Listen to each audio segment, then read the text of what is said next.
Aujourd'hui, on commence par une petite devinette. Est-ce que vous êtes prêts? Savez-vous quel est le nom de famille de Jésus? Jésus de Nazareth? Non. Jésus-Christ! Eh bien non, c'était une question piège. Christ n'est pas le nom de famille de Jésus. Christ veut dire le Messie, c'est-à-dire loin.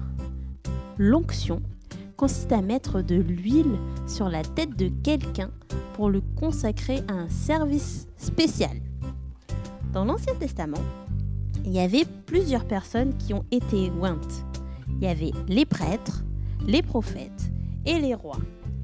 Et ainsi, ces personnes étaient considérées comme envoyées spécialement par Dieu pour exercer une fonction précise, pour faire quelque chose de spécial.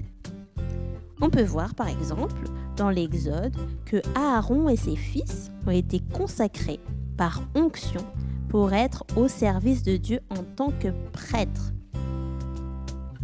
Dans 1 Samuel, nous voyons aussi l'onction de Saül, qui avait été désigné par Dieu pour être le premier roi d'Israël. Et pour terminer nos exemples, nous voyons dans 1 Roi qu'Élisée a été consacré par onction en tant que prophète. Donc chacune de ces personnes a exercé une fonction précise au sein du peuple de Dieu, soit roi, soit prophète, soit prêtre. Mais aucun n'a été les trois en même temps. Jésus, le Christ, loin, a lui rempli ces trois fonctions. Jésus était à la fois prophète, roi et prêtre. Il est le Messie envoyé par Dieu pour sauver son peuple. Nous lisons dans Ésaïe que le Messie allait venir pour délivrer son peuple et pour régner sur terre. L'Esprit de l'Éternel, du Seigneur, est sur moi, car l'Éternel m'a oint pour annoncer aux humiliés une bonne nouvelle.